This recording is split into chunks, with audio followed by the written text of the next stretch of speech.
જય શ્રી કૃષ્ણ બધાને Tripura antique જ્વેલરીમાં welcome. આજે આ બધા હજી થોડાક 4-5 બાકી રહી ગયા છે તે બધાને સરપ્રાઈઝ ગિફ્ટ જે આપવાની હતી ને તેના વિનર છે। તો આપણે તેને જ પૂછીએ કે તમને લોકોને સરપ્રાઈઝ ગિફ્ટ કઈ રીતે મળેલ છે। સરસ છે, અવનીબેન ને ત્યાં સરસ મળે છે। અમે ત્યાં શોપિંગ કરી છીએ અને ત્યાં સરસ મળે છે, એ અમને ગિફ્ટ આપવાના છે અને આગળ જતા અમે ખરીદી કરી છે। બીજે ક્યાંય જાય છીએ તો એ જોવે ને તો એ એમ કહે છે આ ક્યાંથી લીધું, એટલે સરસ મળે છે। અમારી સાથે અમારા માટે લેતા આવજો એવું જ કહે છે। તમને કઈ રીતના ગિફ્ટ મળી?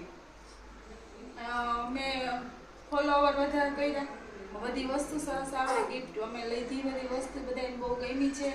બધા બહારથી બધા લોકો મંગાવ્યા છે, ફેસબુકમાં ઇન્સ્ટામાં બધાને મોકલી છે તો બધા બહારથી મંગાવી છે બધી વસ્તુ અને અમને એટલે ગિફ્ટ આપી છે। ઇન્સ્ટામાં ફોલો કર્યા છે, પછી એમાં 20 જણાને ફોલો કર્યા છે, એવું કર્યા, કમેન્ટ કરી એટલે એટલા માટે ગિફ્ટ મળી। અને એની જ્વેલરી પણ બહુ મસ્ત હોય છે અને બધે વખાણ કરે છે, ગમે આપણે દેખાડી હોય ને તો એમ કે ક્યાંથી લીધી છે।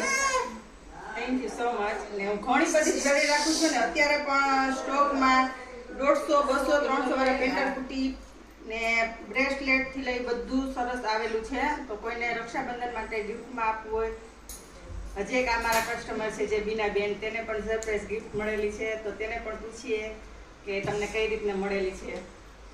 સરસ આવે છે બધી વસ્તુ, અમે તો ઘણી બધી શોપિંગ કરી છે, ઘણા કસ્ટમર આવ્યા છે મારા રિલેટિવ બધા, પછી છોકરીઓને રક્ષાબંધનમાં ગિફ્ટ દેવા માટે પણ સારી છે અને ભાવમાં પણ રીઝનેબલ છે અને અમની બેન પાસે એકવાર વસ્તુ લઈ જાઓ બહુ સરસ વસ્તુ આવે છે। તમે લોકો પણ બધા કસ્ટમરને સરપ્રાઈઝ ગિફ્ટ મળી શકે છે, તો મારી ઇન્સ્ટાગ્રામ આઈડી ફોલો કરો, લાઈક અને 20 થી વધારે લોકોને શેર કરો તો તમે પણ વિનર બની શકો છો। Thank you so much.